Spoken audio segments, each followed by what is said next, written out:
Reviews Susan Sarandon and Gina Davis fleeing from the law in Thelma and Louise. Andrew Dice Clay is captured on the concert stage in Dice Rules. And in a special interview, Bruce Willis attacks America's fascination with the big bucks of show business. It's all coming up next on Siskel and Ebert.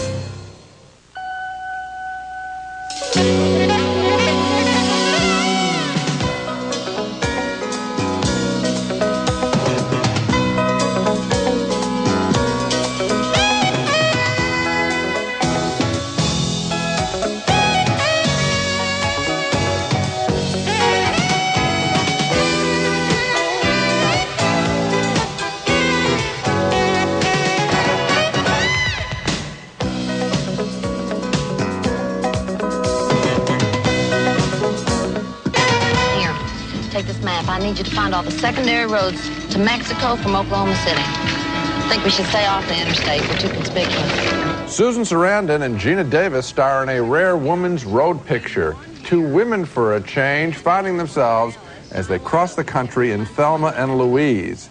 It's one of 4 new movies we'll be reviewing this week, in addition to a conversation with actor Bruce Willis about money and Hollywood, how much is spent and how preoccupied the press is with money. I'm Gene Siskel of the Chicago Tribune. And I'm Roger Ebert of the Chicago Sun-Times. Our first movie is named Thelma and Louise, and this is a road movie and a buddy movie, but it is not just a tired recycling of those familiar themes. This movie is bold, fresh, and original.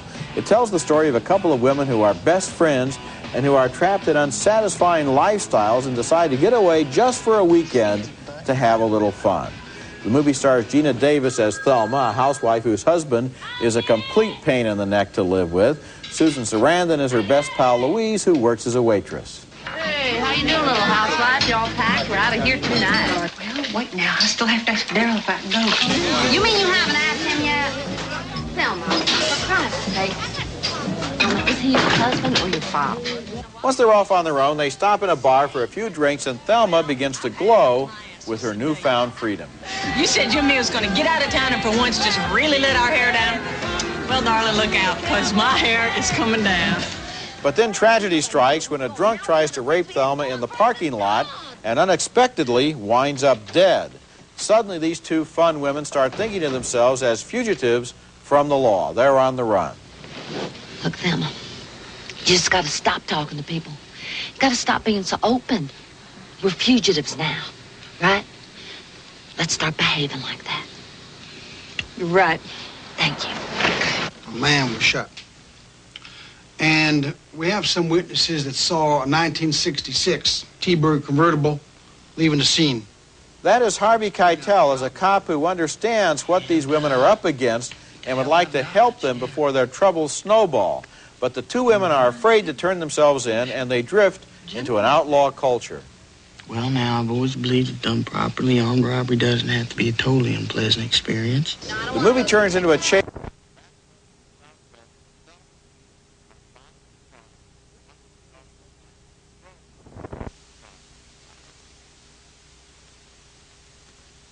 Thelma, you know how I feel about Texas. We're not going that way. Yeah, I know, Louise, but we're running for our lives. I mean, can't you make an exception? I mean, look at this map.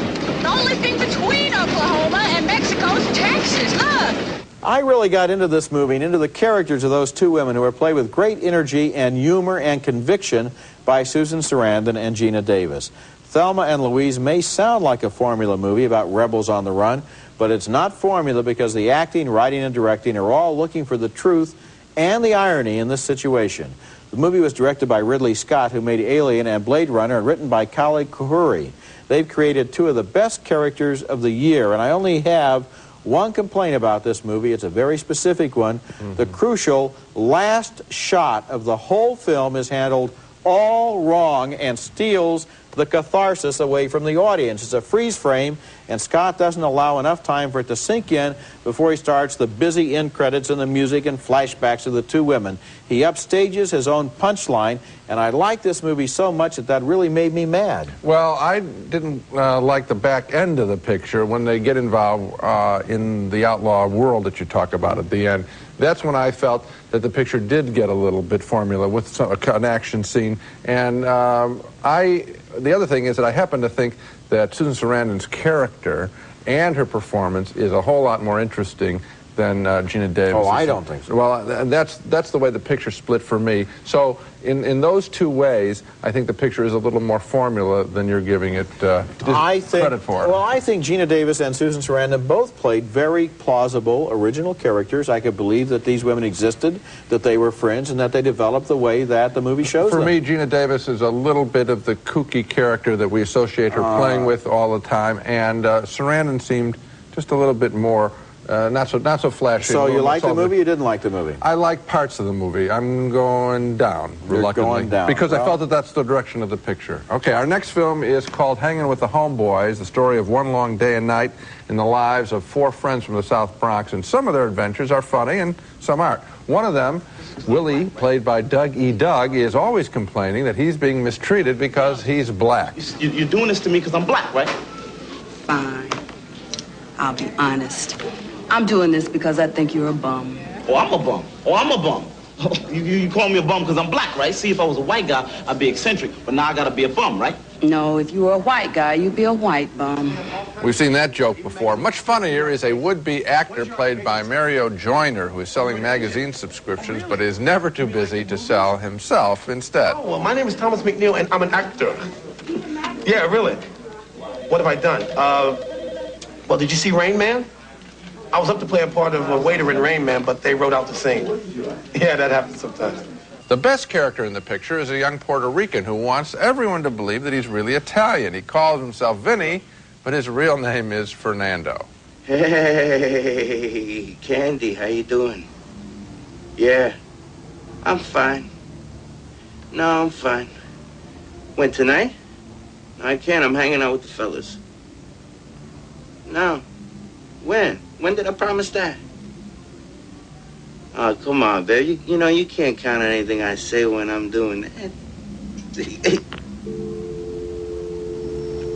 Hello? That's a good character. The introductory scenes for these characters, however, are a whole lot funnier and better thought out than the rest of the movie, which is just a collection of scenes and not really a fully evolving script. A lot of promise here by writer-director Joseph B. Vasquez, and I suspect his next film, which might take these caliber of characters through a better story, his next film I think might be really good. You know, I didn't mind the fact that there wasn't a really rigid story to lead these characters through, because it's not about a story. It's about a day and a night and some time in the lives of these people who are hanging out. Right. And that's what I liked about the film. So often in the movies, we get black and Puerto Rican characters portrayed in a real violent sort of way, as if the only existence for young men in that category would be as criminals and so forth. It's not true of the vast majority. It's not true. And these people, they're looking for direction, they have ambition, but they don't know where to go next. They're kind of caught in between. It reminded me of a movie like Diner, set in Baltimore.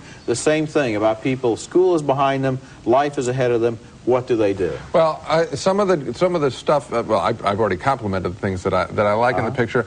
I guess what I wanted to see is some little more resolution of their lives. I'm not asking it to set up one caper. But, you know, Gene, four lives aren't going to get resolved in 24 hours. I don't want 4 lives. I guess I would have liked maybe one in Well, there is one, because the kid decides to go to school after he runs into that girl in the pool hall. All right, well, it's close. It's not perfect. Okay, when we come back, Dice Rules, a concert film starring the garbage mouth of comedy, Andrew Dice Clay. I want to take a but I can't even hold my They took my thumb, Charlie.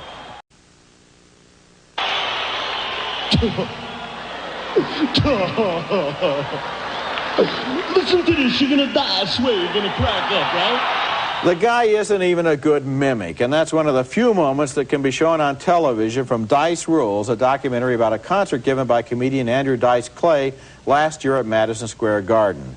The release of this film was held up because of concern about some of the language and images that Clay uses, and I wish they'd held it up a lot longer, in fact, maybe forever, because this was one of the most unpleasant and depressing experiences I've ever had at the movies.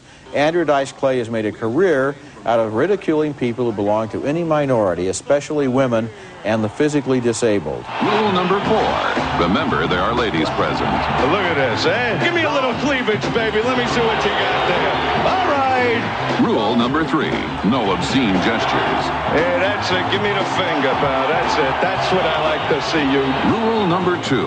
If you can't say something nice, don't say anything at all. How come there's no parking for midgets? You ever notice that? And those scenes come from the coming attractions for the movie. I guess the studio found it difficult to find very many stretches of this film of any length that didn't have so many four-letter words in them that if you beeped them for television, it would sound like he was dialing a touch-tone phone up there. There was not a genuine laugh in this entire movie, and the reason for that, I think, is that Andrew Dice Clay is not able to laugh at himself. He doesn't see the joke in a guy who is ignorant, intolerant, foul-mouthed, and prejudiced. Watching this film, I had a deeper appreciation of comedians like Lenny Bruce, Richard Pryor, George Carlin, and Sandra Bernhard, who deal with some of the same dangerous material, but who are smart and funny, and not simply exploiting words to provide knee-jerk reactions for jerks. Well, I didn't like the film at all, and there were long stretches at the screening where we were watching where it was ultra-silent, like something had died in the room. Yeah. I mean, that's the only way I can communicate what it's like to be in the presence of the film. But I'm going to be fair to the guy. I did laugh twice. He probably attempts 300-400 jokes. I laughed at 2 out of that. One involving too many parking spaces for the disabled. He says, you know, there's one joke I thought that was funny. Is he says, like at 3 o'clock, they all got to get new Nike sneakers. You know, I mean, I thought that was amusing. There's another one about the mock piety and shock of seeing a woman's garter at a wedding that I thought was amusing. Now, okay, if he could write more jokes like that, the guy could have a... If he could write more jokes like that, though, he wouldn't be successful. Exactly, because he's selling... I think people filled up Madison Square Garden 2 different nights in a row to hear a guy talk the way he talks. Absolutely. And I don't want to know people who want to hear guys like that. All right. I didn't like it because ultimately the bottom line is I don't think he's really funny. No. And he has one note and hammers it about what he's going to do to women, how he's going to trash them. And... it's real boring. You got it. Real boring. You got it. Coming up next, a runaway girl becomes a trick writer in a Wild West show, and Wild Hearts Can't Be Broken. I'm not going to leave until you give me a job.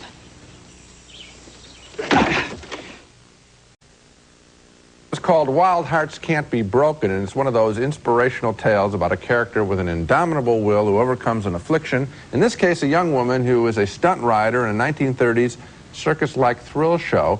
She rides a horse that dives off a high-rise platform. I didn't want to see it. I guess it was a big deal back in the 30s. Gabrielle Anwar, a most appealing young actress, plays the girl who, when we first meet her, is an independent spirit at home. She runs away from home and joins a carnival stunt show led by Cliff Robertson. A diving girl has to be strong. A diving girl has to be brave, fearless, a showman.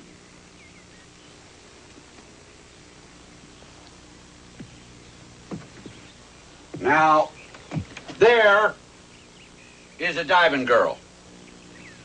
You gotta have more.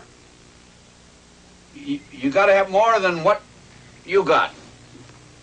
Well, I'll get it. Okay, Snore, when he passes, I want you to grab a hold of the harness and pull yourself on. Eventually, she gets the job she dreams of. You ready? Diving horses. That's Michael Scheffling as Cliff Robertson's son, who is attracted to the heroine. But one of her dives hurts her eyes, eventually blinding her.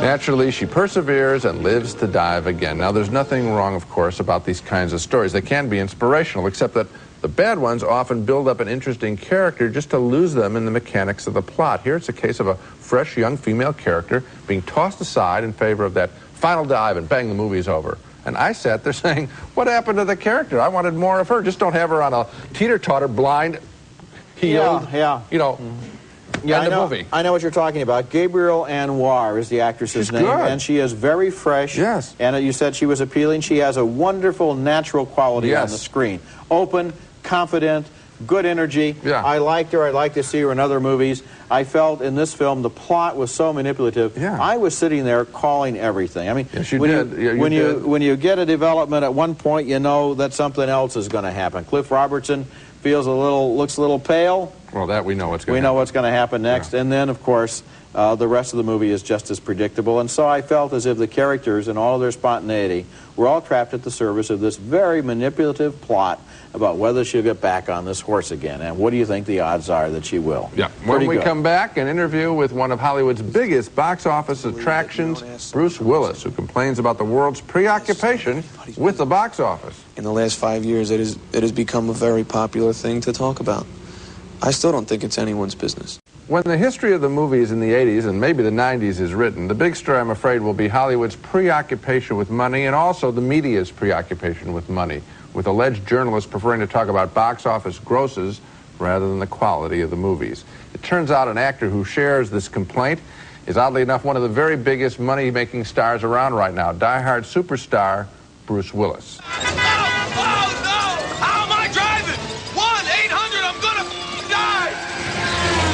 Bruce Willis has been defending his big-budget new film, Hudson Hawk, but he doesn't think that the men who spend the big money in Hollywood always know what they're doing. It's kind of like someone who goes to Las Vegas and doesn't know how to shoot craps, but just has got a lot of dough. And they say, here, I hope I win a lot of money. I hope this film that I'm giving you $35 million for or $60 million for, I hope to God it makes a lot of money. I don't know how you're going to do it, but you better come back with a hit.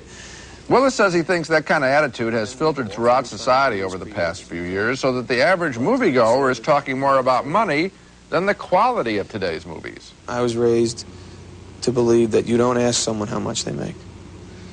That's just none of anybody's business. In the last 5 years, it has become a very popular thing to talk about. I still don't think it's anyone's business. It's so bad, he says, his own father is conversant with box office grosses. And my father is a retired welder.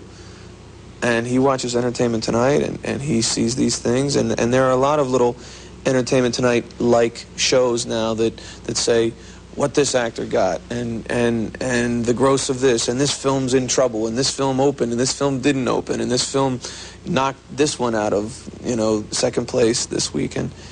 And it's a lot about money.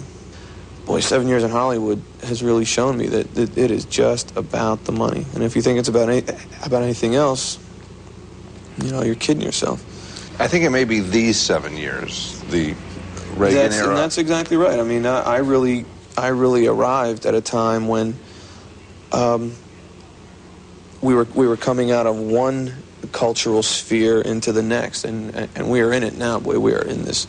It's all about money. He makes some very good points, and I think we've said this before on our show. Our brethren in the media are guilty because it's just so easy for a newspaper to fill its columns with top box office statistics, and for a TV news program to do the same with an on-screen graphic, run that crawl of the top box office pictures this week. It's so easy, but it has so very little to do with movies. Well, Gene, I agree with you and I disagree with you. In the first place, a movie is good or bad entirely regardless of whether it was expensive or cheap. That's the point. So that's what critics do. But on the other hand, the box office scores are just like the bestseller list for books or the returns on the morning after an election. You find out who voted for which movie, and that tells you something. It helps you get a feeling for the pulse of the public, because it lets you know what they're going for, what they're spending their money for, what they like, presumably. And so there's a valid component to that information. Roger, if I were in the book publishing industry, I might find it interesting. But I really am not interesting, and I think it has not only just a piece of information, I think it's a self-enforcing kind of information. I think it creates a whole hit mentality so that people somehow feel that the pictures at the bottom of the list are somehow inferior to the ones at the top of the list. We both said on this show before that if you want to look at one of those lists that come out on Monday of the top weekend box office grossers, usually the best movies that weekend are down at the bottom of the list because they open in fewer theaters. They're more specialized sometimes than the big ones. So I'll agree with that. Okay. When we come back, a couple of movies on video starring Thelma and Louise, Gina Davis, and Susan Sarandon. So, what do you like? Anchovies, mushrooms? No anchovies. Me neither. This week I have a double selection, overlooked movies by Gina Davis and Susan Sarandon, who co-stars so brilliantly, at least I thought so, in Thelma and Louise. For Gina Davis, I wonder how many people have seen Earth Girls Are Easy, a 1989 comedy about a love affair between an alien from outer space and a manicurist played by Davis. It's a weird, offbeat, funny movie. And for Susan Sarandon, I'd like to recommend one of her very best performances in Atlantic City, a 1980 film that's part crime movie and part romance, and mostly a very human story about a bittersweet love affair between a waitress played by Sarandon and an aging gangster played by Burt Lancaster. Susan Sarandon is not, I suppose, a real big box office name, but year after year and movie after movie, she delivers one good performance after another, and Atlantic City was one of her best. You might want to rent that or Earth Girls Are Easy on home video.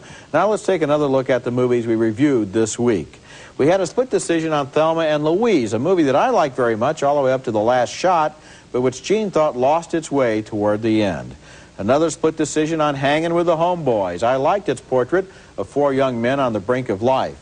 We both voted thumbs down, way down, for the depressing and witless Dice Rules with Andrew Dice Clay.